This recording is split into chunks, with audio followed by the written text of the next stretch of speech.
I just saw a girl on my For You page talking about how Sephora has become the new Claire's. There's a bunch of 10-year-olds running around fiending for Drunk Elephant and like looking for rare beauty as if Selena Gomez is in the building. And let me tell you, I have a story for you. These 10-year-olds are crazy. Like literally the most feral. I was a camp counselor. The Sephora kids are different than any type of kids. First of all, whatever did happen to Claire's? 10-year-olds are ruining makeup stores. Lately, Sephora employees have been complaining on TikTok that every time they work a shift, the majority of customers are children under the age of 13 that have no manners. They go up to the sample section and quite literally destroy everything and make a huge mess that they don't even bother cleaning up. In fact, some workers are saying that the kids will open up packaged products from a set just to take one or two items, thus resulting in the store losing hundreds if not thousands of dollars worth of product. Always when the groups of kids come into the store that we then find all of the empty Summer Fridays boxes. As a result, some Sephora locations are allegedly removing testers entirely because it's not worth them if the kids are just gonna ruin it and not purchase anything. And it's not like they can ban 10-year-olds from coming into their store. Not to mention, people in the comments section were saying things like when they were 10 years old, they were playing with Barbies and watching Rugrats. Meanwhile, nowadays they're putting on a full face of makeup and are wanting to grow up faster and faster. I'm sure we've all been seeing these videos of these young girls in Sephora trashing the place, being rude to the employees, and just doing a whole lot. But I just want to say that this is a product of consumerism and a semi-product of iPad kids, which honestly, I really don't think that we have seen the peak damage of iPad kids. So unfortunately, I'm pretty sure over the years, we are going to continue to have discussions of Gen Z kids because they are a case study in themselves. But to bring it back to the topic, although I don't agree with kids going to purchase anti-aging and retinol products because you don't need it. Like, your skin is the most elastic and your cell turnover is amazing. So I'm just not understanding. But I also don't agree with kids growing up faster than necessary because we're also seeing a lot of that now for various different reasons. I'm not here to knock young girls developing interest in makeup because let's be honest, as a 24-year-old, I remember when I was younger at the 99-cent store or like the beauty supply stores, they would have the little princess makeup kits. And I remember having them. Was I obsessed with them the way these kids are right now? Most certainly not. But I think the problem is, for one, y'all are in Sephora spending hundreds of dollars. Whether it's y'all money, y'all parents allowing y'all to spend their money on these products, which makes absolutely no sense to me because the way that these children are going in there and just throwing things in their cart. I don't even shop Sephora the way that they shop. Another problem is that when they're going into these stores, a lot of them are going unsupervised and they're just having a free-for-all. They're mishandling the testers, they're opening up unused products that Sephora is supposed to sell, and they're also being rude to employees. They go out into the real world and don't know how to be polite and interact with people. That's something that should have been instilled in them by their parents, to be respectful and to be considerate. But a lot of these kids, they're not really being raised by their parents. They are literally being raised by these devices. And when it comes to consumerism has gotten so bad. It's no different than when we were younger and we had influences to go out and purchase certain things. So I just want to make that very clear. However, I feel like the difference between us and them are that they're spending hundreds of dollars, but they're also going into adult spaces. A lot of these young girls are glued to their devices and they're literally on TikTok and just being injected with a whole lot of content like get ready with me, product hauls, and also even content from young influencers. They're going to want to buy things that they see their friends have, just like adults, just like the movie Keeping Up with the Joneses.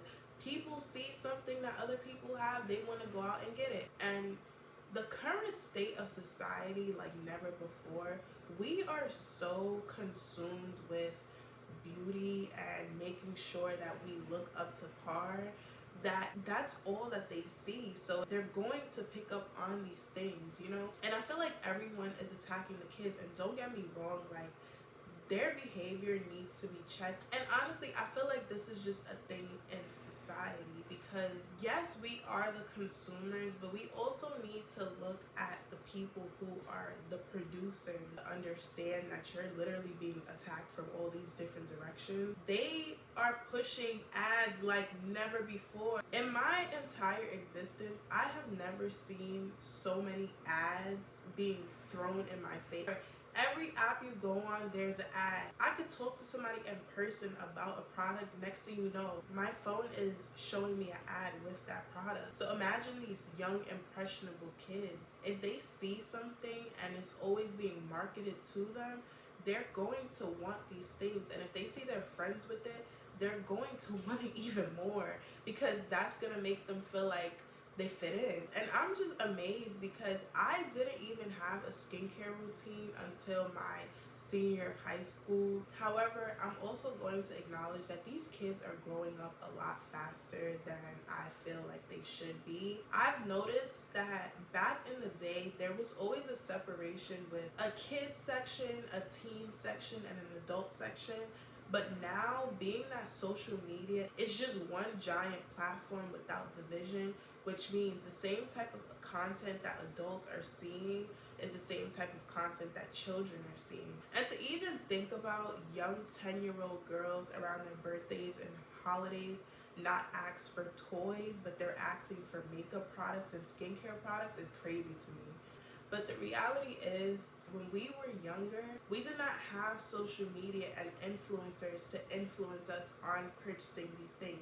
If anything, when we were younger, we had the television, which they had kids-specific things and they had adult-specific things. And those specific things that we've seen as kids were oftentimes the things that we requested.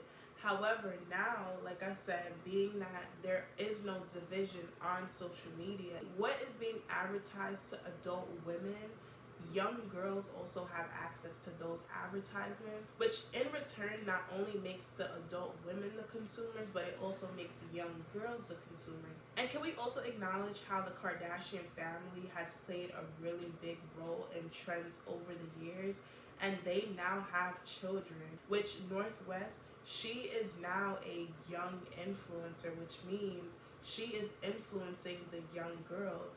And she has videos where she's applying skincare products and all these things, which I'm pretty sure was in her mother's plans, let's be honest. So it's not only adult women who are influencing these young girls, there are also young influencers influencing these young girls. Which, like I said, when kids see kids with something, they want it as well. And to be honest, I really don't see how we can have a solution to these problems. I honestly feel like in society, we're just in an upside down world, and the world is never going to go back to how it used to be. We are in a digital era, and things are only going to continue to progress digitally. I feel like we're just going to continue feeding into the current system.